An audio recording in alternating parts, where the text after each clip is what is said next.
Assalamualaikum warahmatullahi wabarakatuh. Perkenalkan, nama saya Gilang Petra Densi dengan nomor induk mahasiswa 1811009 dari kelas AS Semester 5A. Di kelas saya akan sedikit menjelaskan tentang kepanitraan, tentang panitra, jurusita dan juga struktur organisasi dalam pengadilan. Baiklah, yang pertama panitra. Panitra dalam Kamus Besar Bahasa Indonesia disebut pejabat kantor sekretariat pengadilan yang bertugas pada bagian administrasi pengadilan untuk membuat berita acara, persidangan, dan juga tindakan administrasi lainnya. Dalam menjalankan tugasnya, biasanya panitra dibantu oleh beberapa orang panitra muda dan juga panitra pengganti. Secara teknis, tugas panitra yaitu mencatat jalannya persidangan, administrasi perkara, administrasi keuangan perkara, menyusun statistik, dokumentasi laporan, dan juga pengarsipan perkara. Adapun sifat daripada panitra pada pengadilan tingkat pertama yaitu bersifat judex facti atau panitra pengganti sebagai recording persidangan di dalam jalannya persidangan. Kemudian sifat dari panitra pengadilan di tingkat MA yaitu judex juris atau panitra pengganti tidak menjadi recording lagi tetapi lebih substantif, yakni membantu hakim dalam pemeriksaan dan memutuskan sebuah perkara. Sedangkan panitra di Mahkamah Konstitusi beda lagi, yaitu lebih ke meresum perkara, menganalisis perkara, dan juga mencari referensi isu hukum, menyiapkan naskah putusan, menuangkan dan memformulasikan pendapat hakim Mahkamah Konstitusi ke dalam sebuah putusan yang sementara diselesaikan. Kemudian adapun tugas panitra di tingkat pertama secara umum yaitu 1. Pelayanan administrasi perkara, koordinasi dan sinkronisasi pelaksanaan persidangan. Yang kedua, pelaksanaan urusan administrasi perkara, administrasi keuangan perkara dan tugas administrasi lainnya yang ditetapkan berdasarkan undang-undang. Kemudian yang ketiga, penyusunan statistik, dokumentasi laporan serta pengarsipan perkara. Kemudian fungsi dari kepanitraan atau panitra dalam pengadilan atau peradilan tingkat banding atau tingkat 2 itu kurang lebih sama. Yang pertama yaitu pelayanan administrasi perkara dan lain-lain. Kemudian yang kedua ada pelaksanaan administrasi perkara keuangan,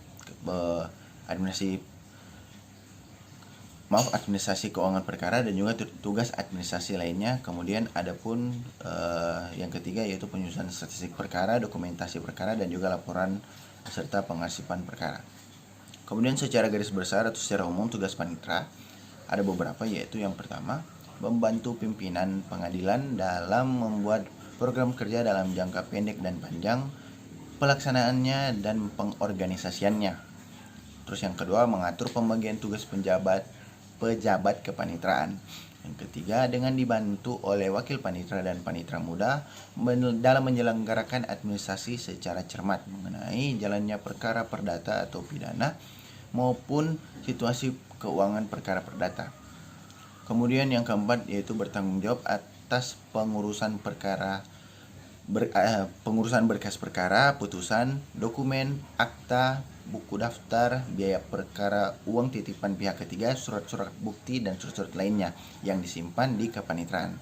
Kemudian yang kelima, membuat akta dan juga salinan putusan. Yang keenam, menerima dan mengirim berkas perkara. Yang ketujuh, melaksanakan eksekusi putusan perkara perdata yang berkekuatan hukum tetap yang diperintahkan oleh ketua pengadilan dalam waktu yang ditentukan. Adapun panitra di Mahkamah Agung dibantu oleh wakil panitra, sekretaris panitra, dan juga panitra pengganti dan panitra muda. Adapun macam-macam panitra muda di bagian Mahkamah Agung atau MA yaitu ada panmut perdata khusus, panmut perkara pidana, panmut pidana khusus, panmut perdata agama, panmut pidana militer, dan juga panmut tata usaha negara. Kemudian lanjut ke bagian jurusita. Jurusita yaitu pegawai pengadilan yang bertugas menyita barang-barang. Adapun pengertian dalam kamus hukum yaitu jurusita adalah petugas yang ditugaskan oleh majelis hakim pengadilan dan mempunyai tugas yang sama yaitu menjalankan pengadilan, pemberitahuan dan semua surat-surat yang lain atau juga menjalankan perintah hakim dengan segala putusannya.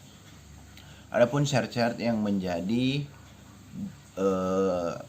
jurusita, yaitu pertama, dia harus berwarga negara Indonesia, dia beragama Islam, bertakwa kepada Tuhan Yang Maha Esa, setia kepada Pancasila dan UUD 1945, berijazah paling rendah SMA atau sederajatnya, kemudian berpengalaman sekurang-kurangnya menjadi jurusita pengganti selama 5 tahun, kemudian sehat jasmani dan juga rohani. Setelah itu adapun tugas pokok. Tugas pokok dari jurusita yaitu melaksanakan semua perintah yang diberikan oleh ketua sidang, kemudian menyampaikan pengumuman, teguran dan pemberitahuan penetapan atau putusan pengadilan menurut cara-cara berdasarkan ketentuan undang-undang. Kemudian melakukan penyitaan atas perintah ketua pengadilan, kemudian membuat berita acara penyitaan yang salinan resminya diserahkan kepada pihak-pihak yang berkepentingan. Adapun tata cara pemanggilan yang dilakukan oleh jurusita yaitu yang pertama, pemanggilan secara resmi dan patut sesuai jam dan waktu pemanggilan yang ditetapkan. Yang kedua, surat panggilan atau relaas adalah kata autentik karena ditandatangani pejabat langsung, yakni jurusita itu tersebut. Yang ketiga yaitu pemanggilan 3 hari kerja atau 3 hari sebelum waktu sidang. Kemudian yang keempat, relaas langsung diserahkan pada pihak berperkara. Jika tidak, maka diberikan kepada kuasa hukum jika ada.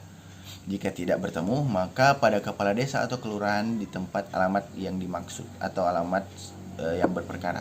Yang kelima, dalam hal para pihak di luar negeri atau keluar negeri, panggilan disampaikan melalui Direktorat Jenderal dan Konsuler Kementerian Luar Negeri yang tembusannya disampaikan pada perwakilan kedutaan besar yang berada di Indonesia dalam tenggang waktu 6 bulan sejak permohonan panggilan itu dikirim.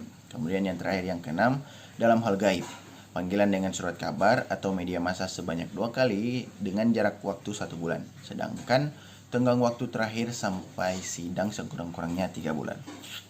Baiklah, dan yang terakhir yang akan saya jelaskan yaitu struktur organisasi di beberapa pengadilan. Yang pertama itu di pengadilan agama, ada pun struktur organisasinya yaitu ada ketua, wakil ketua, sekretaris, dan juga panitra. Kemudian panitra dibagi 3 yaitu panitra permohonan, panitra gugatan, dan juga panitra hukum. Sekretaris kemudian juga dibagi 3 yaitu ada kasubag umum, kasubag umum dan keuangan, kasubag kepegawaian, dan juga kasubag TI dan pelaporan. Adapun kelompok jabatan fungsionalnya yaitu ada panitra pengganti, jurusita, dan juga jurusita pengganti. Selebihnya dari struktur utama itu juga sama di pengadilan negeri dan juga pengadilan militer. Kemudian kalau di pengadilan negeri itu dibagi atau dirubah kata-kata yaitu ada panitra pidana, panitra perdata, dan juga panitra hukum. Kemudian ditambahkan lagi bagian tentang kelompok jabatan fungsionalnya yaitu ditambahkan di bawah jurusita pengganti ada pranata peradilan. Kemudian kalau di pengadilan militer itu beda lagi panitranya yaitu panitra perkara dan juga panitra hukum. Baiklah, sekian dari sedikit penjelasan yang saya berikan atau yang saya paparkan tentang kepanitraan, yaitu tentang panitra, tentang jurusita, dan juga struktur organisasi di pengadilan. Baiklah, bila ada salah kata atau yang salah dalam pengucapan, mohon dimaafkan. Terima kasih. Wabillahi taufiq wal hidayah. Wassalamualaikum warahmatullahi wabarakatuh.